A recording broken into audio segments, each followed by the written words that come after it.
Ngibingelele-ke bazalwane egameni likaJesu. Babugazu eNewcastle, mntwana kaNkulunkulu. Sine-study-ke sethu esiqhubekayo. Isihloko sakhona esithi The Reign of Christ. Upart 1 esimeze izolo, namhlanje seza upart 2 wakhona. Ku-part 2 wethu sithe sizofunda incwadi la khona si-identifya the enemies identified. Hlokwana sakhona the purpose of the reign, subduing enemies. Now we need to identify those enemies. We need to know them. Ukuthi imaphi lama enemies abathi abazalwane bebhala lezi ncwadi ngalesi sikhathi kwi-first century, babhala bexoxa ukuthi uKristu utheni.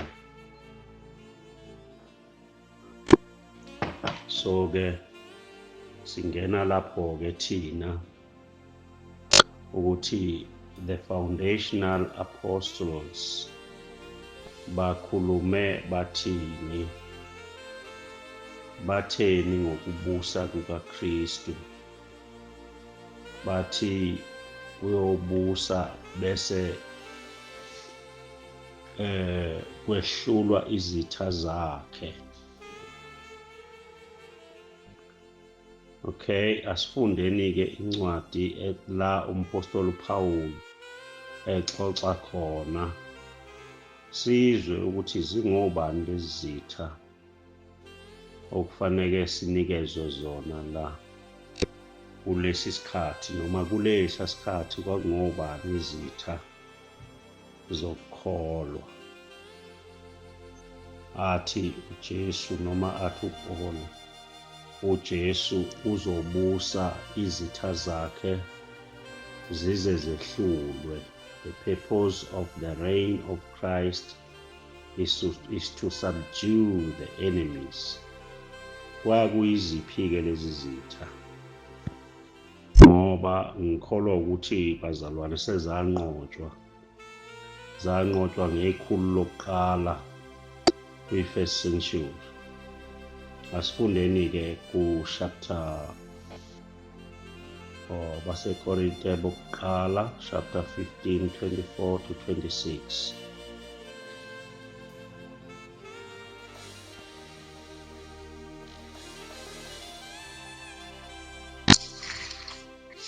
Amen. KwabaseKorinte bokuqala chapter 15 verse 24 to 26. Yes. Andukuba kufike ukuphela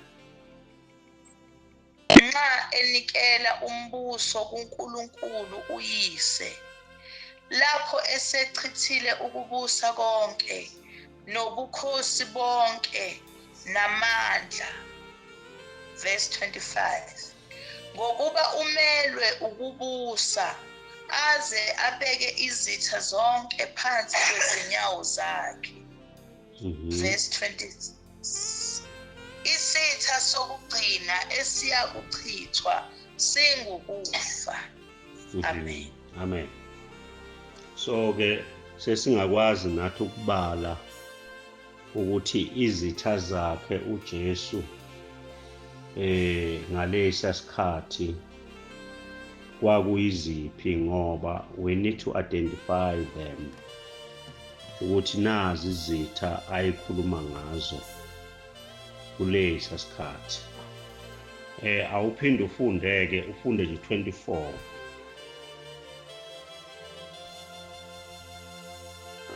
Verse 24. Andukuba kufike ukuphela. Full stop.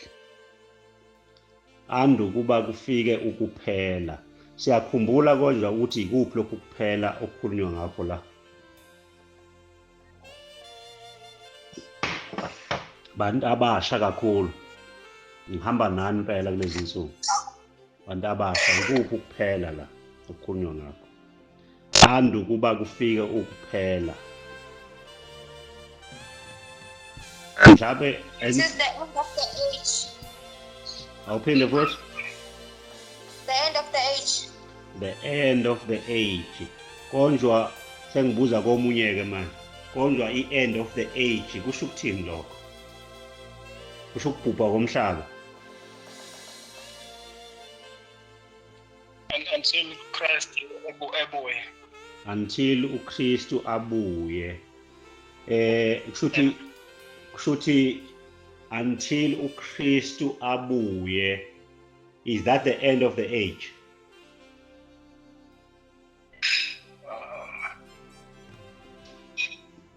Bathina abanye? Abantu abasha? Kuphela kwesivumelwano esidala. Ukuphela kwesivumelwano esidala. Konjwa yini ukuphela kwesivumelwano esidala?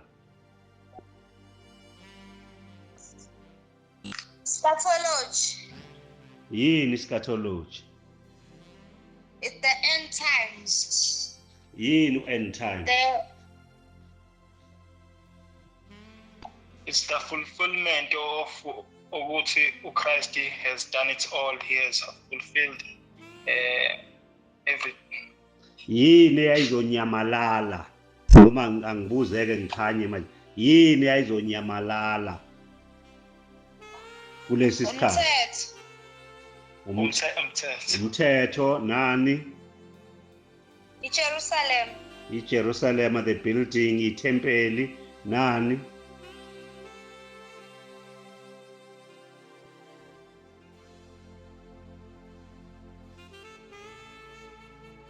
Nezulu elidala nani futhi engikhumbuzile? Nomhlaba omdala. Nomhlaba omdala nani futhi?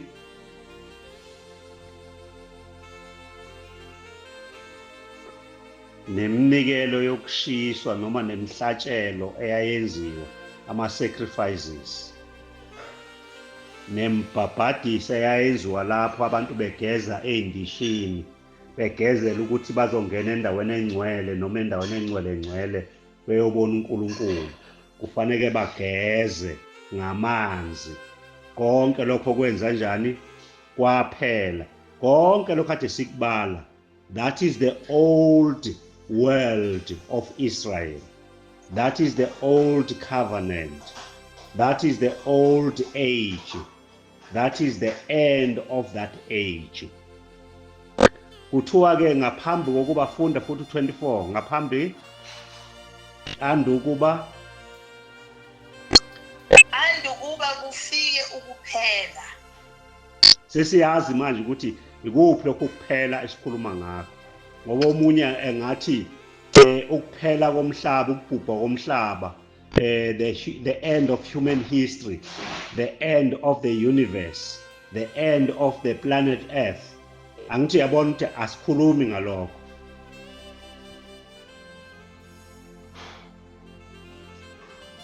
Bantu abasha. Yes. Amen. Asikhulumi ngalokho. So next time mangibuza ukuthi yini ephelayo makuthiwa the end of the age, eke niqhume nonke kanye nomunye asho kunye the end of the age, what was it that was gonna be ending? Umthetho ya Umhlaba omdala, izulu elidala. Jerusalem. Umnikelo emdala. Ubhaphathiso wey'ndishi. umbhaphathiso wey'ndishi. Ubhaphathiso wey'ndishi.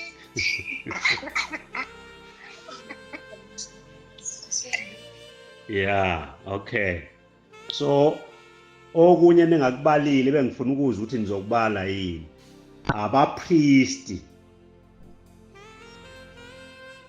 ama-leaders of the old covenant, abafarisi, abafundisi bomthetho, ababhali bomthetho bonke laba bantu laba ababekade be-active ukuthi umthetho uphile wenziwe ukhonzwe ukhothanyelwe bonke babephela bedlula nesivumelwano esidala yibona abantu ababephika uKristu bengamamukeli laba bantu kulesa sikhathi. Now uma ubheka ke yini esifuna uku-identifya la, sifuna uku-identifya ukuthi yiziphi izitha zikaKristu athi the enemies, his enemies faneke zibe ngaphansi kweinyawo zakhe, the enemies. Sesiyazaza ngithi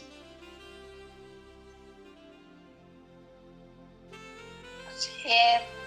okay, asambeke mama umgo nokufunda. Amen. Uverse 24. Andukuba kufike ukuphela nxa enikela umbuso kuNkulunkulu uyise. Ya, nxa enikela umbuso kuNkulunkulu uyise, ya. Lapho esechithile ukubusa konke. Esekuchithile konke lokhu kubuso kade kubuswa yilaba beqhoqhobele ethempelini beza zonke izinto kuyibona bashaya imithetho bene authority bene power benamandla wonke ongawacabanga kuyibona that they've got the ruling word. They were ruling here, they had authority, they had power. So all these people, they were enemies. And the last enemy, nakhumbula last enemy ukuthi ubani? Amen. Yeah. Ukufa. Qhubeka ke mama Ngo, hayi. Ziyalalela lezi ngane. Amen. Andukuba kufike ukuphela nxa enikela umbuso kuNkulunkulu uyise lapho esechithile ukubusa konke nobukhosi bonke namandla. Yeah. Ngokuba umelwe ukubusa aze abeke izitha zonke phansi kwezinyawo zakhe. Okay, umelwe ukubusa azabeke zonke izitha phansi kweinyawo zikabani? Zakhe. Lezi inyawo zakhe ziwubani? Ziba. Okay. So ke azabeke izitha zakhe zonke phansi kwezinyawo zakhe. Okay. Now asiqhubekeke iphelile mko? Sekuselu 26. Okay, umfundi. Isitha sokugcina esiyakuchithwa singukufa. Sitha sokugcina esiyokuchithwa singukufa. Ungabe abantu abasha kusho ukuthi akusekho umuntu ozofa eyolahlwa kwalatasi noma emathuneni?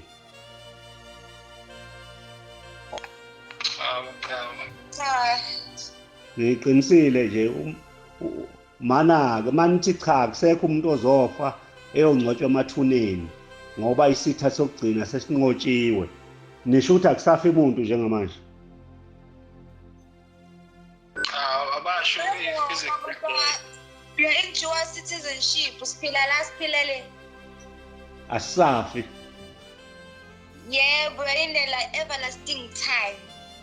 Asisafi, asisaye emathuneni. Siyaya kodwa siyaya kodwa khona ukuphila okungaleni.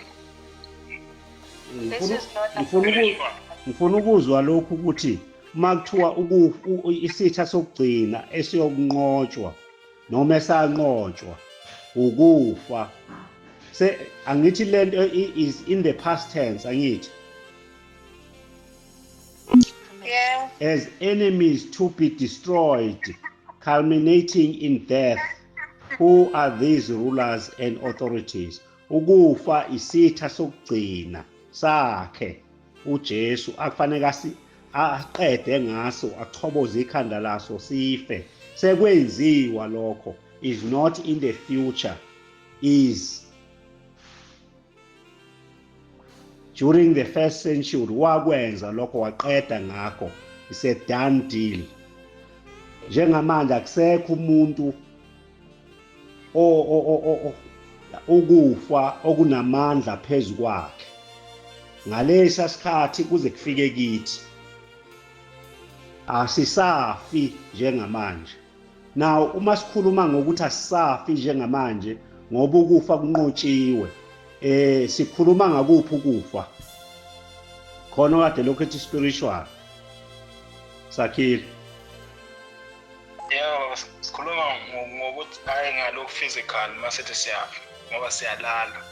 Okay. So phila sizothola uJohn 3:16 ukhuluma nge-eternal life le spiritual ukuthi uphila kithi, which means our spirit will live eternity with him. Yes sir. Yeah. Asisafi thina. Kodwa lo mzimba lo uzokukhumuke ngelinye ilanga ulale.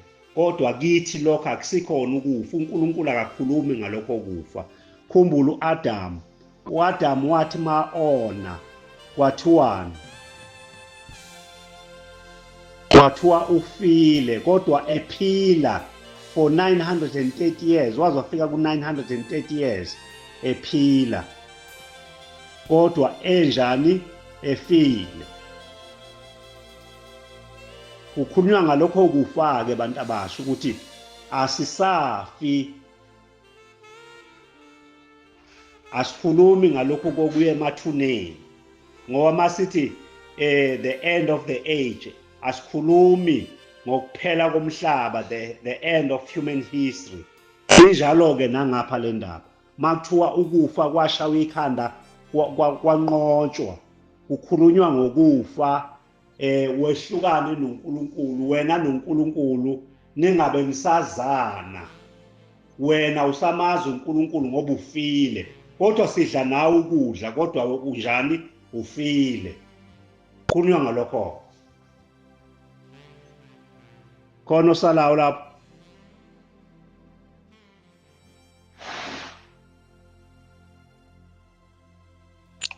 No, wasala.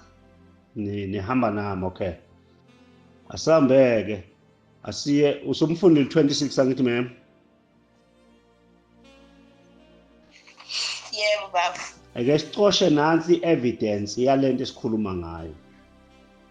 Kolose 2:14 to 15. Is the evidence. Yeah. Colossians 2:14 to 15. Yeah. Esehlangule incwadi yecala lethu emelana nathi ngemiyalo yayo, wayeyisusa ngokuyibethela esiphambanweni. Ebaphucile ababusi nabanamandla, izikhali, wabathela ngehlazo obala ebanqoba ngaso. Okay. Amen. Ilula lencwadi. This is our evidence. Ukuthi uJesu ngesikhathi enikelwa kuba kanye for all times. Yini ayenzayo? He cancelled the record of debt eyayimi against us, that stood against us with its legal demands. Yabona uma kuthiwa kumuntu, these are the demands, these are legal demands. Demand ukuthi wena unecala, you are owing somebody or somebody. or somebody, that person that you are owing, you need to pay. But when you don't have the price, measure the demand, the legal demand, edinyandwa isono sakho. But uJesu wakwenza lokho ngegazi lakhe, wakukhansela, he cancelled isikweletu sethu, the debt that we could not pay. Noma ngahlanganiswa imali zonke zomhlaba jikelele, kuthiwa leso sikweletu sasingeke sikhokheke, kwakudingeka igazi lomuntu ongazelwe ngowesifazane, uJesu lowo. Igazi lakhe lahlangula icala lethu esasibekwe lona. Kwakuthi uma kuthiwa bonke abantu bonile, kuthiwa nansi incwadi yecala. uJesu ngegazi lakhe walihlangula lelo cala, walikhokhela. That is an evidence.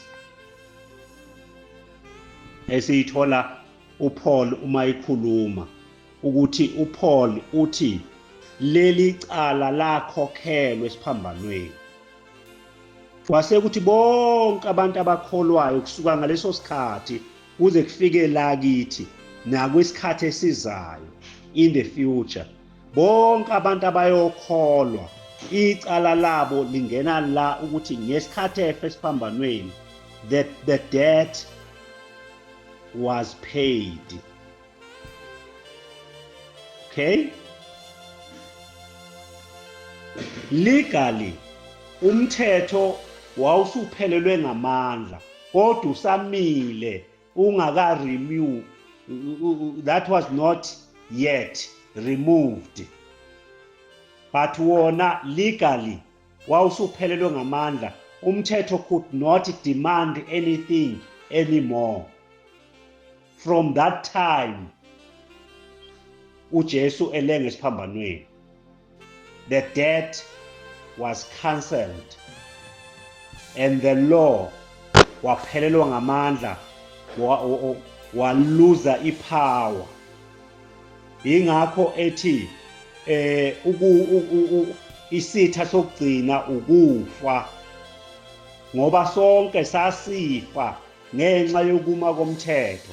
Kodwa when he cancelled the law, when he paid the debt, wawenza weak umthetho, waqhubeka wakhona waze waqedwa ku-70 AD, and there it was totally removed. But uxegiswa amazinyo kuphi khona? Esiphambanweni. Awuphelanga esiphambanweni, but legally wenzwa weak. Awangabe usaba nento oyiphathayo ngoba icala selikhokhelwe. Uma umuntu ubukade utsheleke imali yakhe say 100,000, bese ethi lo muntu siyombulala usibanibani, athi uyafika afice sekunencwadi ethi nasi certificate sengikukhokhele, hamba uye ebhenki lakho uyobheka ukuthi ayikho le mali nansi. Lo muntu lo bezobulala wena usangaqhubeka kubulala, ngeke sakwazi, because the debt is paid. So ukufa ke kwadestroywa kanjalo, akwangabe kusaba, kwahlala kukhona kodwa kungasenamandla ngoba the debt is paid. Okay, siqhubekeni.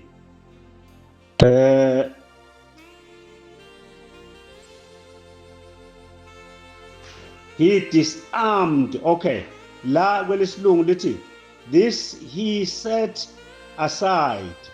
He set aside konke lokhu bekade kunimangalela by nailing it to the cross. He disarmed the rulers. Ama rulers ayekhona ngaleso sikhathi ayenamandla, but they were disarmed, aqedwa amandla. Kwafana nokuthi bephethe izikhali zabo, kwafana nokuthi ayisenamsebenzi walutho, because the debt has been paid. Okay? The rulers were disarmed and authorities and put them to open shame by triumphing over them in him. Kwanqotshwa ke konke, kwanqotshwa the rulers aba-disarmed, aphucwa amandla ukuthi baqhubeke balwe ngey'khali ababey'phethe, bemuncwa i-authority ababenayo, ilokhunga yabo, i-authority yabo yonke namandla abo abesebekwa ehlazweni ukuthi senibane niphethe nje izikhali, kodwa yikho into eningayenza njengamanje. The debt has been paid. Okay? The rulers, abaphathi bombuso namandla abo aye connected kuma legal demands.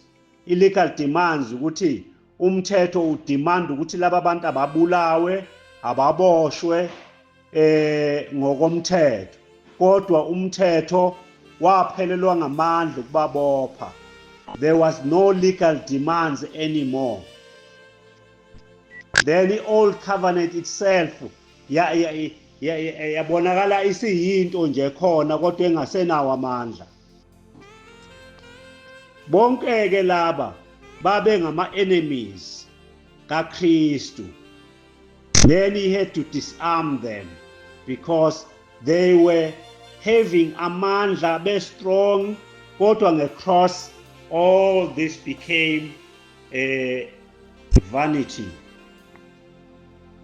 Kwaphelelwa ngamandla, kwaba ubala, akwangaphinde wama.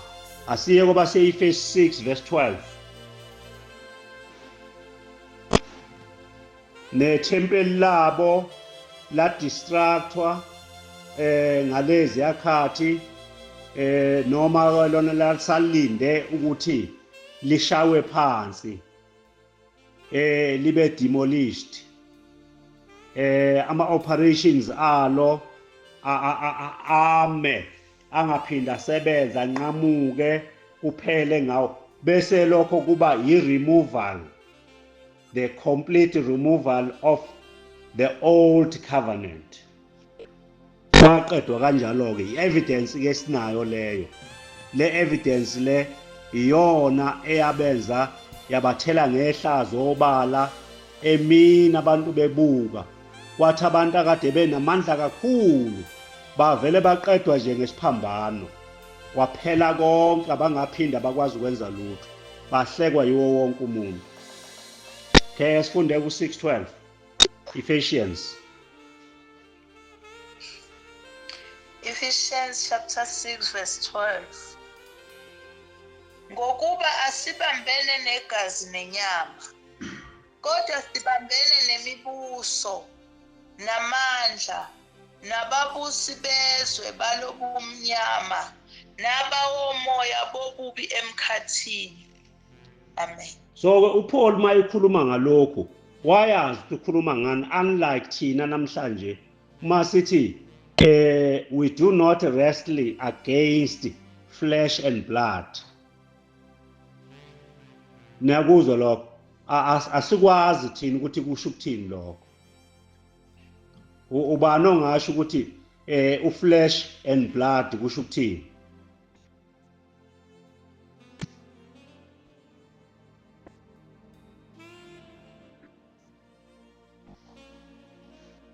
We do not wrestle against flesh and blood, but against the rulers, against the authorities, against the cosmic powers over this present darkness.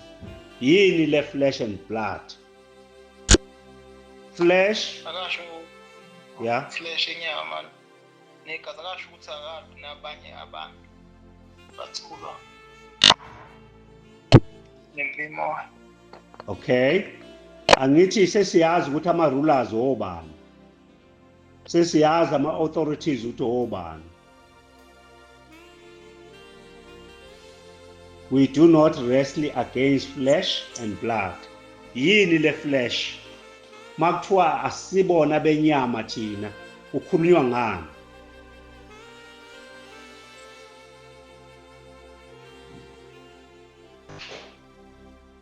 Hawu angisazi namhlanje.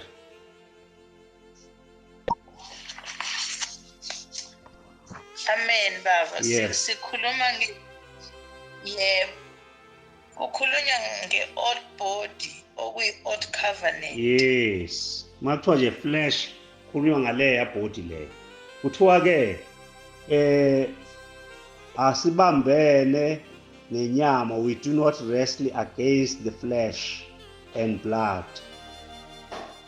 Uyakhumbula lapha kuthiwa abangazelwe ngentando yendoda.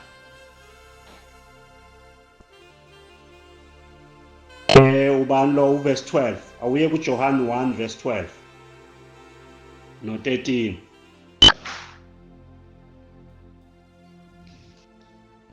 Oh yeah.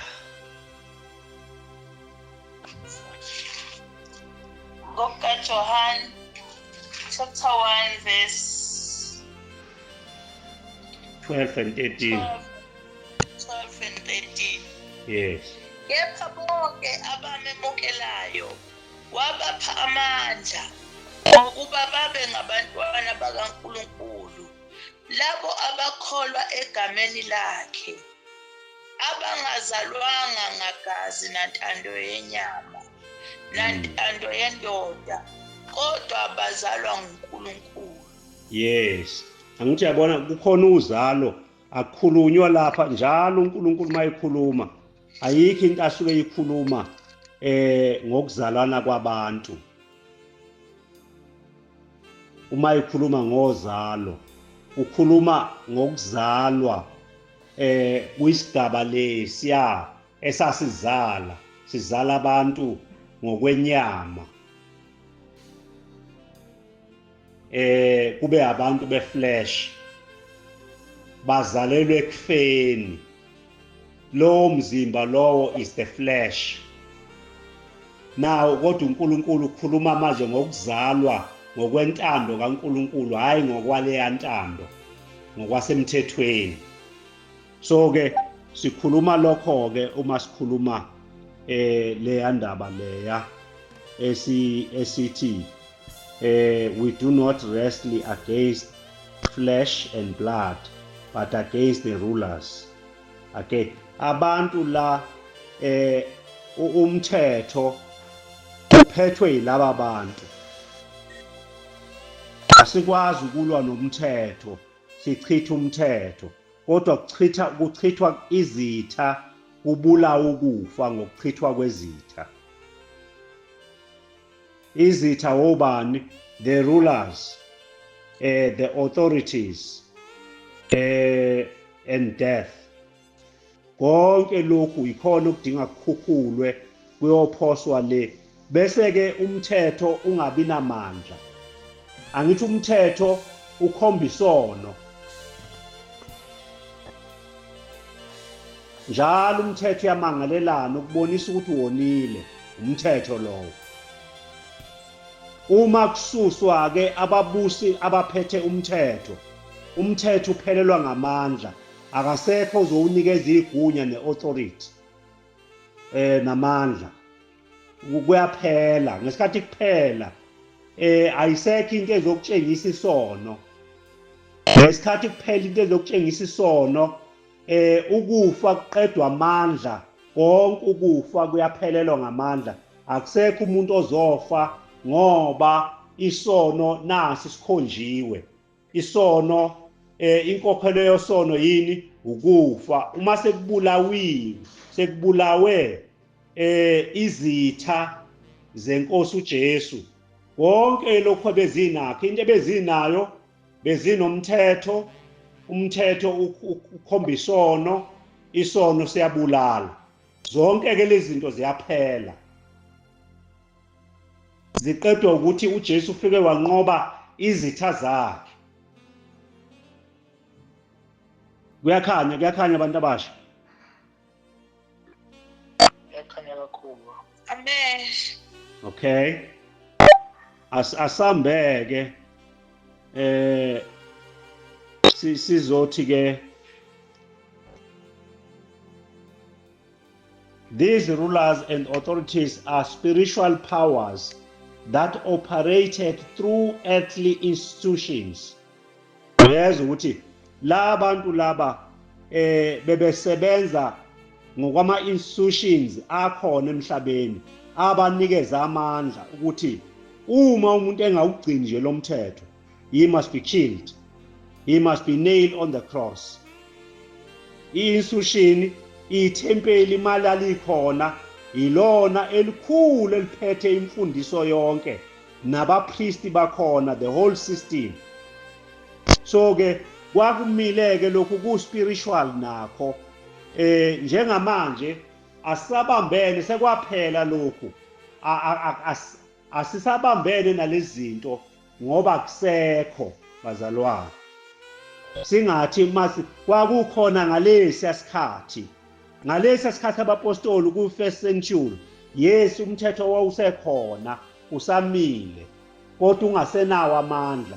Esikhathini sethu asisakwazi ukuthi sibambene nemoya noma nababusi balelizwe. Ababusi balelizwe kithina asakhulumi njengoba iBhayibheli lalikhuluma. Kwi first audience ababusi babo kwakuabapriest abakhulu kuyilo lonke uhlelo lwabo olwalumisile ukuthi izinto ihamba kanje. Thina makukhulunywa ngababusi njengamanje sicabangela nje uSathane kuyena obusa la emkhathini, kodwa uSathane ngokwethu njengamanje fanele ngabe sithi uSathane uboshiwe, wavalelwa, akasenawo amandla, akusekho zimanga angazenza kithi ngoba uboshiwe. Kodwa ke sokukhuluma lokho ngelinye ilanga siqondane nakho ngqo. Okay. So ke kuvela ke bazalwane ukuthi finally uKristu he conquered, he subdued all his enemies.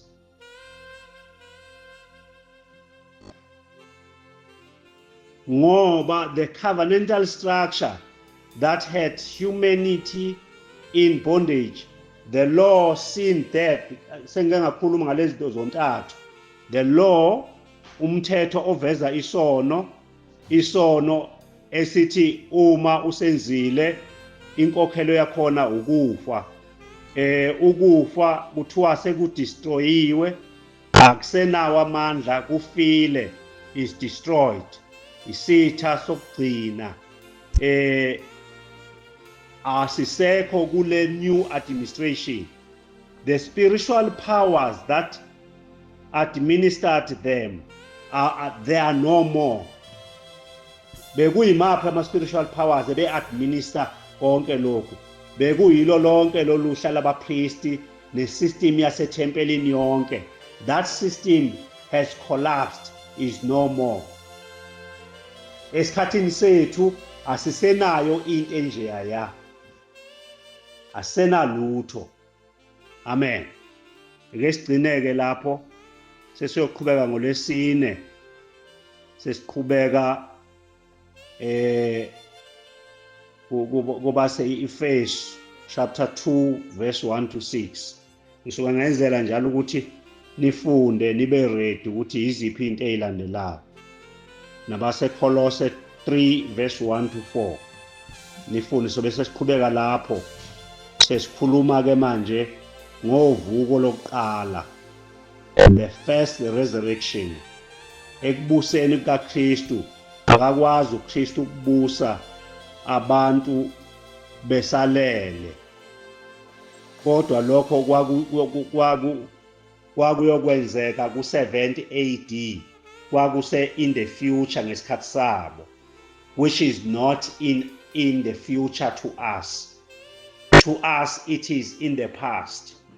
Sekwenzeka lokho. Inkosi nibusiseke bazalwane. Sikhulekeni uma kungekho nombuzo. Amen. Khona nombuzo?